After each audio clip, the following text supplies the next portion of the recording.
Magandang gabi sa inyong lahat. Ako nga pala si Shreyan Gonzalez at ngayon ay tatalakayin natin ang positibo at negatibong epekto ng socio-cultural.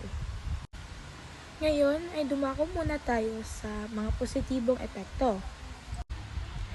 Una ay ang pagpapatibay ng pagkakakilanlan.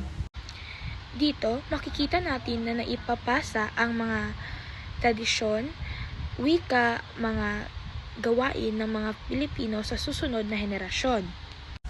Nagiging matatag ang pagkakakilanlan ng mga Pilipino bilang isang bansa na may sariling yaman sa kultura. Pangalawa naman ay ang pagkakaroon ng malapit na ugnayan sa pamilya at komunidad. Pinapahalagahan kasi ng mga Pilipino ang kanilang pamilya at kapwa na nagkakaroon ng malalalim na malasakit sa isa't isa. Ang mga halimbawa na lang ng mga pagpapahalaga nila sa kanilang mga kapwa at pamilya ay ang pagsama-samang pagdiriwang ng mga piyesta, kaarawan at iba't iba pang okasyon. At isa pa dito ang bayanihan na nangyayari sa isang komunidad. Ang pangatlo naman ay ang pagpapayaman ng sining at pampanitikan. Ang mga halimbawa naman nito ay ang pagsayaw, mga okasyon tulad na lamang ng piyesta, kaarawan at mga tradisyonal na musika na simula pa noong unang panahon ay pinapausbong na ng mga Pilipino sa ating bansa.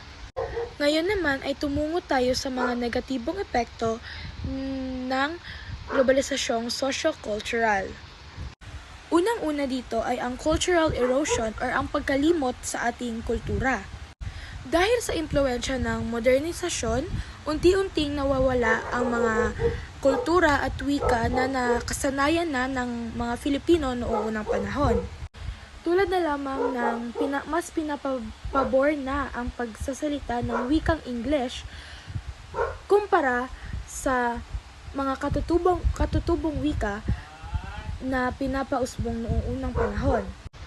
Pangalawa ay ang diskriminasyon at hindi pagkakaunawaan. Dahil ang mga Pilipino ay may iba't ibang paniniwala, kultura o relihiyon, nagsasanhi ito ng alitan sa pagitan ng dalawang grupo. Halimbawa dito ay ang diskriminasyon sa mga indigenous people or IPs. Ang pangatlo ay ang colonial mentality or colonial na kaisipan. Dito ay makikita natin na mas pinapahalagahan ang mga banyaga na produkto kesa sa sariling atin.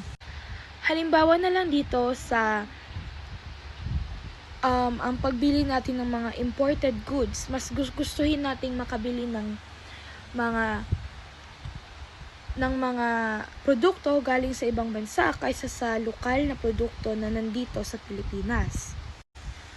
At yun lamang ang mga positibo at negatibong epekto ng globalisasyong socio-cultural. Maraming salamat po.